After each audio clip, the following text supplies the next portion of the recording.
Pokémon Heartgold and Soulsilver. They aren't just games, they're a lifestyle.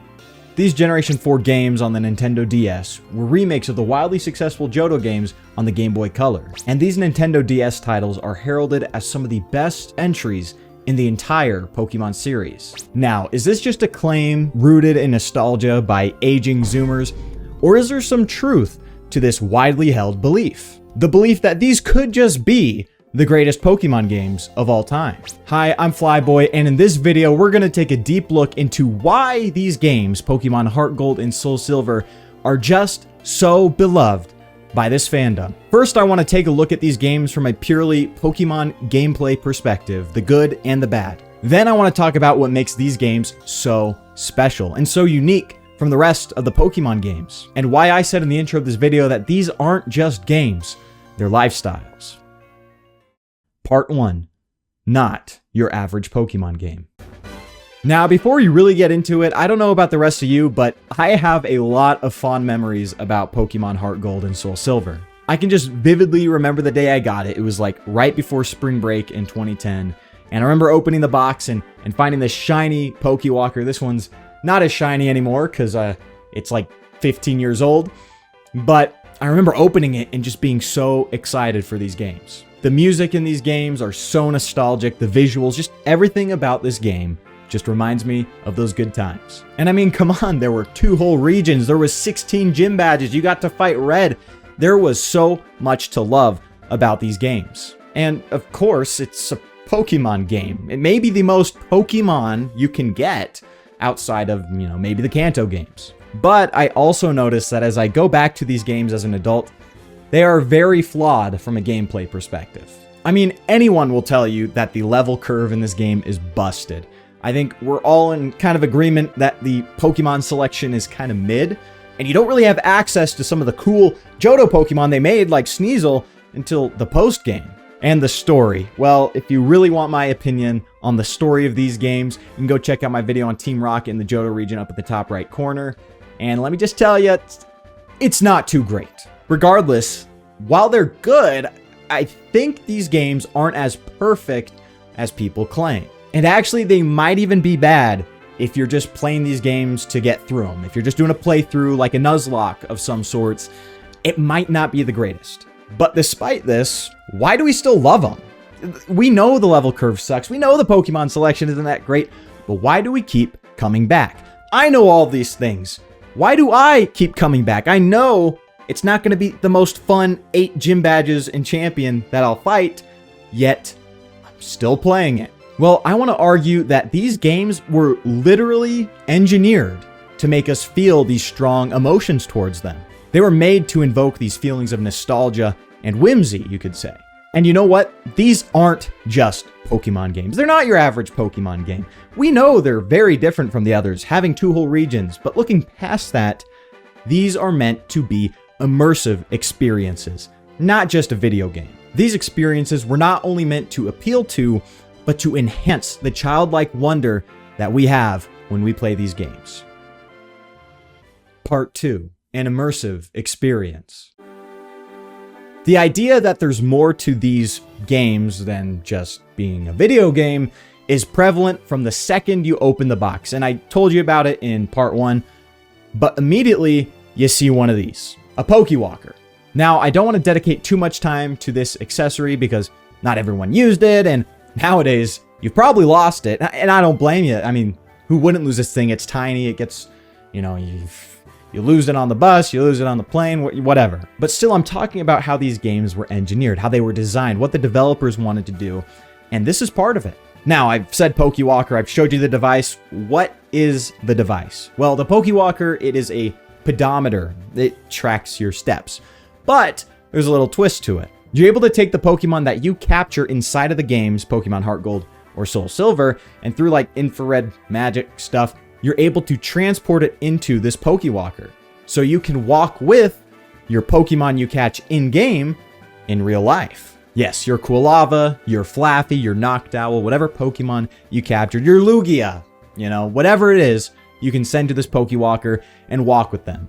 There's different routes you can walk on, and these routes will have different kinds of Pokemon you can capture, different kinds of items you can collect, and when you return from your stroll, the amount of steps you took with this Pokemon is the amount of XP they get. Overall, the experience is pretty cool. You feel like you're actually walking with one of your Pokemon, and it's a cool way to connect with them. You know, speaking of walking with your Pokemon, you knew I was going to talk about it.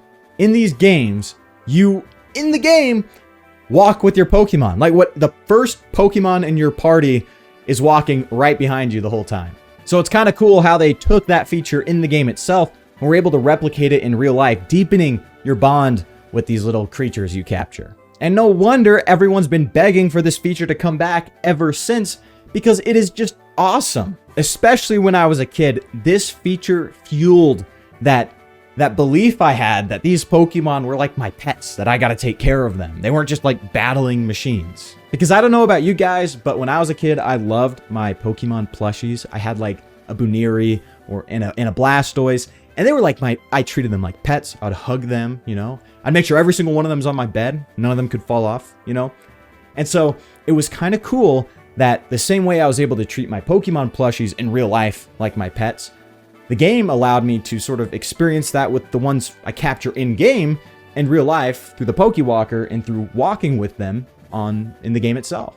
They even added like flavor text where you can talk to your Pokemon while you're walking, and they'll react to the environment around them, and they'll tell you how they're feeling, whether they're happy, sad. So while an adult may see this Typhlosion reacting to the environment around it and telling you how happy it is and say this is just a program executing correctly as the developers intended, a child will look at it with a sort of wonder, with some childlike whimsy. They'll be like, oh my gosh, this Typhlosion's real. It's my pet. I gotta take care of this thing.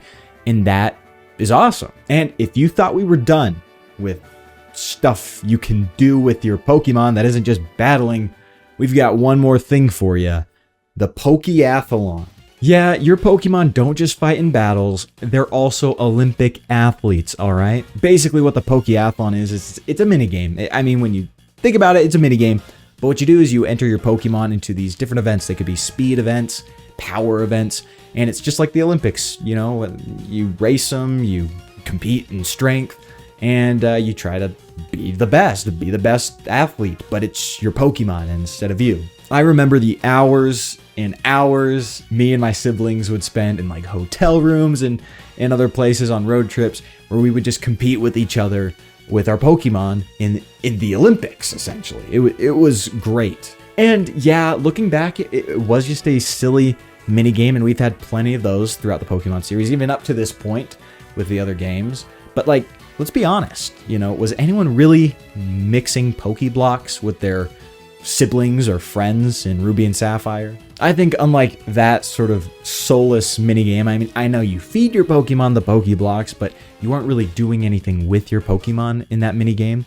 I think unlike that, this minigame gets you to love and connect with your Pokemon even more, and if you can see a theme right now, that's what this game does best. Pokemon Heartgold and Soulsilver are all about the experience. That's what it's been about. They want to immerse you into this world and make you love the Pokemon that you capture, that you train, and that you compete alongside.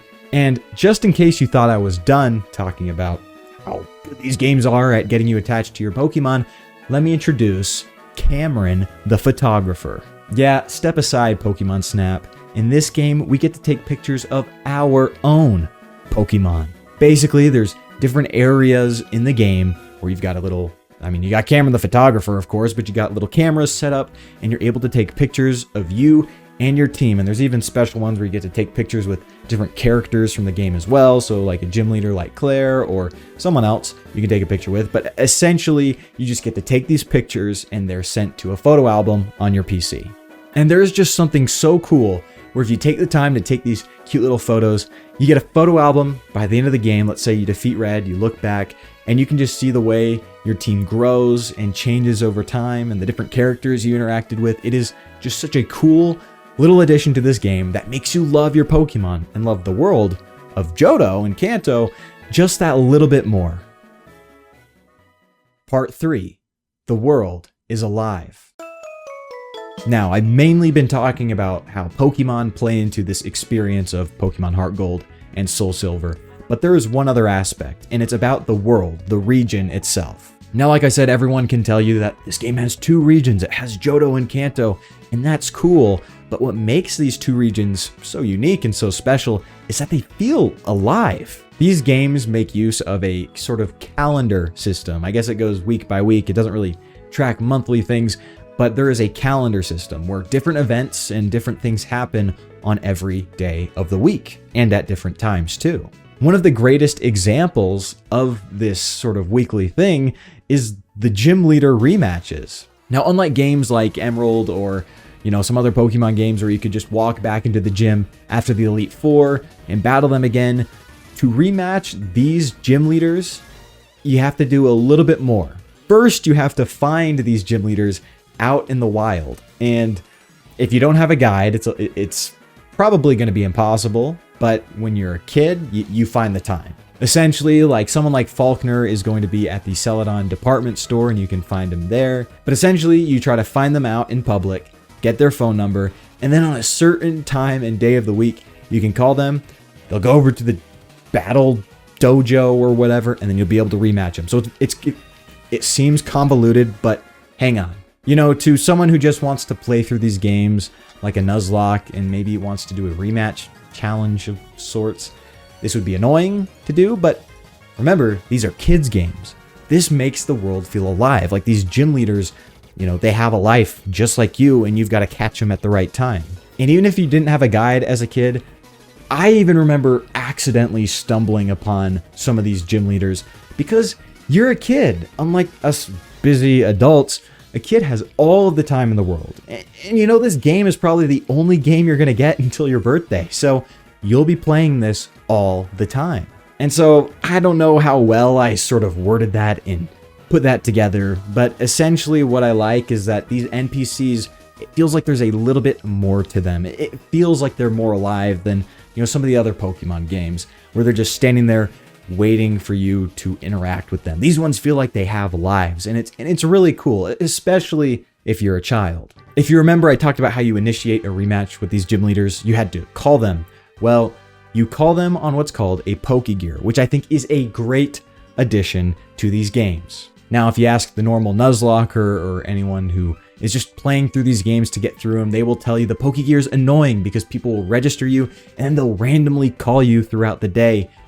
And isn't that like real life? I mean, I'm kind of embarrassed about how many unread iMessage notifications I have, but we get calls and we get texts from people all the time, and this game sort of introduces that idea to children. And again, it feeds into this idea that these games are living, they're breathing, there's things going on. And so not only do you have to call trainers at certain times, catch them at a good time to rematch them, but these trainers will call you and some will give you gifts like evolution stones. And it's really cool when you think about it, but I know in practice, if you're playing a Nuzlocke, the last thing you want is a little phone ringing in your ear. So I get the hate, but I think it adds that just a little bit more breath of life to these games that make them so beloved. And furthermore, considering the week schedule they have going on, there's cool little events that happen throughout the week. Like the SS Aqua, the cruise liner, will go between Vermilion and Olivine City back and forth throughout the week. And if you catch it at the right time, you'll be able to go on there and battle all the trainers. And don't even get me started on the apricots. Let me get that. All right, I'm a fake fan. It's apricorn. I think that's even a question to get like your radio card for the Pokegear. I'm a fraud. Anyways, don't even get me started on the apricorns. Basically, there's these trees throughout the 2 regions where you can harvest these apricorns, just like these little round fruit. And this man in the game called Kurt can turn them into Pokeballs with these unique, different, abilities, like a Pokeball that's suited to capture heavy Pokemon or a Pokeball to capture fast Pokemon. It's a cool concept. There's also these swarms that happen where you can use your radio on the Pokegear to hear the latest update about a swarm of cool and rare Pokemon on a certain route.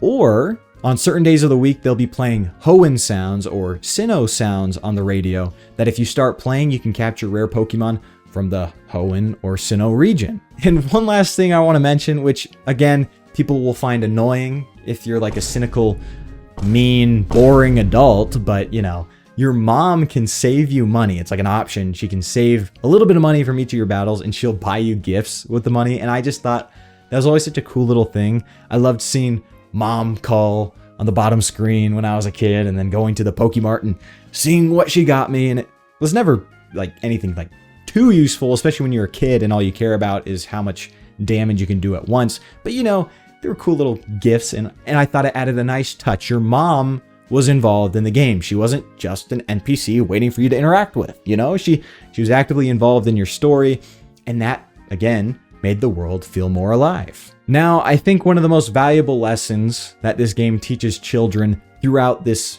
immersive experience is that you do have to wait.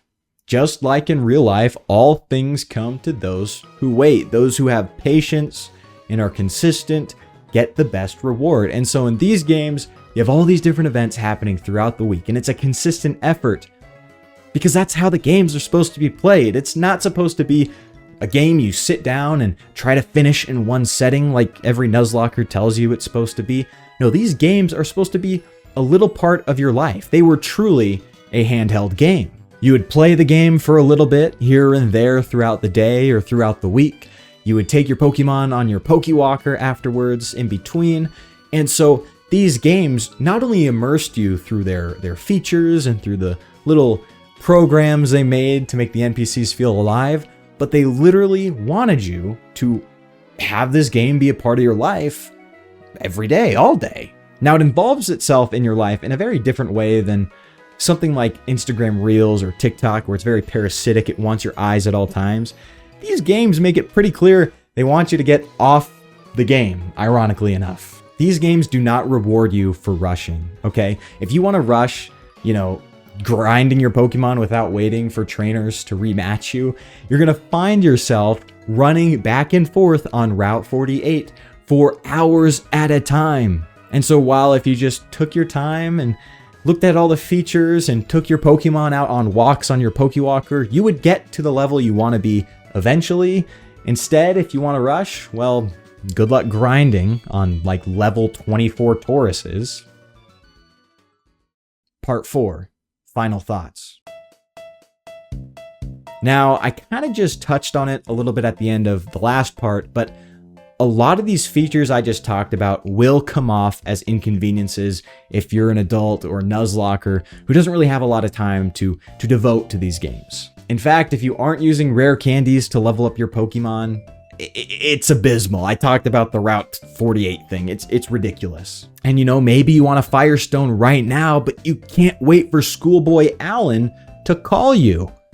But that's not what these games were made to be played like. The point of these games are to be as immersive as possible, to feel as alive as possible. And when we were kids, we subconsciously recognized that. And that's why we love them so much. This isn't just your average game where you level up and fight the next boss and yada yada, you get to the end credits and you're good. This game is sort of like a second life of sorts, not to sound like apocalyptic, like some weird, you know, Ready Player One thing, but it is a second life of sorts that pulls you in, that immerses you in this whole new world. That's why, even if you're like me, where you know objectively, if you try to nuzlocke this game or if you just try to do a playthrough of this game, it's going to be kind of mid. You know, the Pokemon selection's not that great and the level curve kind of sucks, but we come back anyways, don't we? I could complain about Johto and say what I don't like about it all I want. I could say how Team Rocket is terrible and the story sucks in this game. And why don't we get Skarmory earlier? You know, why don't we get Sneasel? Why can't we play with Sneasel? But we come back. I always come back. I love coming back. These games cemented themselves as an integral part of my formative years. They're probably why, or a huge reason why, I even love Pokemon today as a 22-year-old. And so the next time you get into a heated debate with a Johto fan about why Hoenn is objectively better or Unova is objectively better, just remember they probably don't like Johto for the same reasons you like those two regions. While the Hoenn games are like a perfect example of how you do a Gym 1 to Champion playthrough of a Pokemon game, it is just so smooth, it's so engaging from start to finish. And while the Unova games are a perfect example of what a good story and good characters can do for a Pokemon game, Johto shows you what it's like to have a truly immersive and world and region that feels alive. And Pokemon you feel like you can actually connect with. And so that's why these games, these Pokemon games, Heartgold and Soulsilver, aren't just Pokemon games. They are Pokemon lifestyles. They are something you pick up throughout the day, throughout the week, and enjoy even when you're not playing. And that's why, despite their many flaws, we love these games so much. Thank you so much for watching this video. I really wanted to talk about this. I've been thinking about it a lot lately, just like, why do I like these games, you know? I don't really like the story, so I really wanted to look into why these games feel so nostalgic for me. And to close out this video, I would like to honor Jesus Christ, and so a verse I'd like to share with you is Psalm 24:1. The earth is the Lord's and the fullness thereof, the world and they that dwell therein. Everything in the world is the Lord's, it's God's, it's not ours. And so we're called to be stewards over this earth. Just like how these games teach us to love and care for our Pokemon and love the people of the world, we too in this life are called to love all of God's creation and be stewards over it, and of course love and care for our neighbor as well. But again, that'll do it for me. Thank you so much for watching, and if you like this video, make sure to leave a like on the video, and don't forget to comment below what you thought of this video, you know, what you think of the remakes in general. Do you like Heartgold and Soulsilver? What do you like about it? Do you actually enjoy the gym challenge? Is the level curve part of the difficulty? What are your thoughts? And let me know if you still use your Pokewalker every day. I keep mine in my backpack, and I'm accumulating steps and, you know, getting some EXP for my Pokemon. But just let me know if you still use it. And don't forget to share this with all of the many Pokemon fans in your life. I know you know someone who likes Pokemon, so just go ahead and share it with them. It's quick, it's easy, and I really appreciate it. Anyways, I'm Flyboy, and until next time, peace.